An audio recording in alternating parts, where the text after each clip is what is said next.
Hi friends, జనవరి 26వ తేదీ నుంచి 4 పథకాలను లాంఛనంగా ప్రారంభించిన తెలంగాణ ప్రభుత్వం ఈ యొక్క పథకాల అమలుపై కీలక ప్రకటన అయితే చేసింది. దీనికి సంబంధించి సీఎం రేవంత్ రెడ్డి గారు ఏమన్నారంటే, రాష్ట్ర వ్యాప్తంగా అర్హులైన వారందరికీ మార్చి 31లోగా 4 పథకాలను అందజేస్తామని, అప్పటి వరకు కార్యక్రమాలు కొనసాగుతాయి.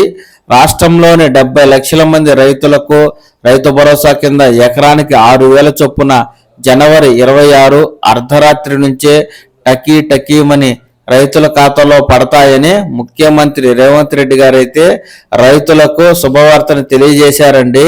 ప్రభుత్వంలో ప్రజలే రాజులు, మేం వారికి జవాబుదారీగా ఉంటామని, గత పాలకుల్లా పాలన చేద్దామంటే కుదరదని, ప్రజల వద్దకే వెళ్లాలని అధికారులు, ప్రజాప్రతినిధులు ఆలోచించేలా మార్పు తీసుకొచ్చామన్నారు.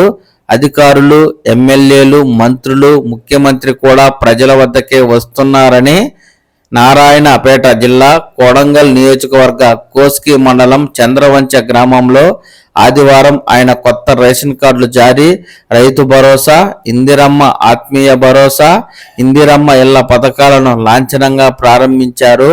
ఒక్కో పథకానికి 5 చొప్పున ఎంపిక చేయగా వారికి సీఎం చేతుల మీదుగా మంజూరు పత్రాలనైతే అందించారు. ఇదే సభలో ఉప ముఖ్యమంత్రి బట్టి విక్రమార్క గారు మాట్లాడుతూ, సంపదను సృష్టించి నిరుపేదలకు పంచడమే ప్రభుత్వ లక్ష్యమని, కొత్తగా ప్రారంభించిన ఇందిరమ్మ ఇల్లు, ఇందిరమ్మ ఆత్మీయ భరోసా, రేషన్ కార్డులు, రైతు భరోసా పథకాలకు ఏటా 45,000 కోట్లు వెచ్చిస్తున్నామని పథకాల ప్రారంభోత్సవ సభలో ఆయనైతే ప్రసంగించారండి.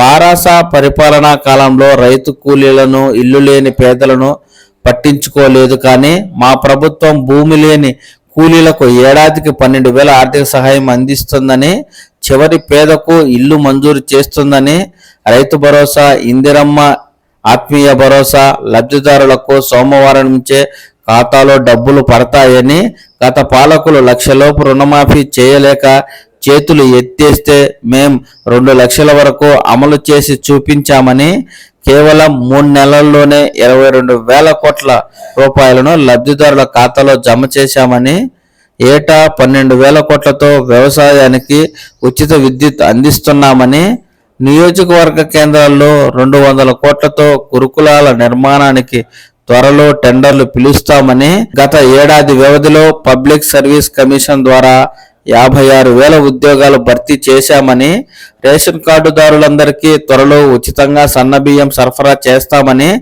బట్టి విక్రమార్క గారు అయితే వెల్లడించారండి. అర్హులైన ప్రతి ఒక్కరికి సంక్షేమ పథకాలు అందించేందుకు తెలంగాణలోని ప్రభుత్వం కృషి చేస్తుందని రాష్ట్ర గృహ నిర్మాణ శాఖ మంత్రి, వరంగల్ ఇన్ఛార్జ్ మంత్రి పొంగులేటి శ్రీనివాసరెడ్డి గారు అన్నారండి.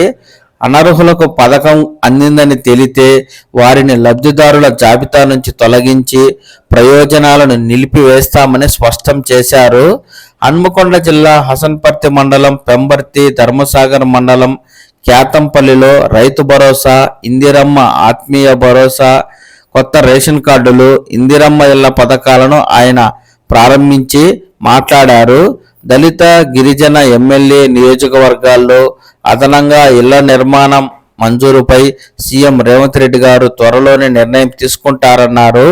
గత ప్రభుత్వం గ్రామ సభలు నిర్వహించకుండానే 4 గోడల మధ్య కూర్చొని పథకాలు అమలు చేసేదని, ప్రస్తుతం ప్రజాప్రభుత్వం ప్రజల మనసు తెలుసుకుని గ్రామ సభలు నిర్వహించి దరఖాస్తులను తీసుకుంటుందని, వాటిని క్రోడీకరించి పారదర్శకంగా లబ్ధిదారుల ఎంపిక కొంత సమయం పడుతుందని, అందుకే ప్రస్తుతం మండలానికో గ్రామం ఈ పథకాలను అమలు చేస్తున్నామని, తర్వాత దశల వారీగా ఇతర గ్రామాలకు విస్తరిస్తామని, జాబితాలో పేర్లు రాని వారెవరూ ఆందోళన చెందవద్దని, ఎప్పుడు దరఖాస్తు చేసుకుంటే అప్పుడు అర్హులకు పథకాలు అందజేస్తామని, పథకాల కోసం ఎవరికి ₹1 కూడా ఇవ్వాల్సిన అవసరం లేదని మంత్రి పొంగులేటి శ్రీనివాసరెడ్డి గారు అయితే పేర్కొన్నారండి.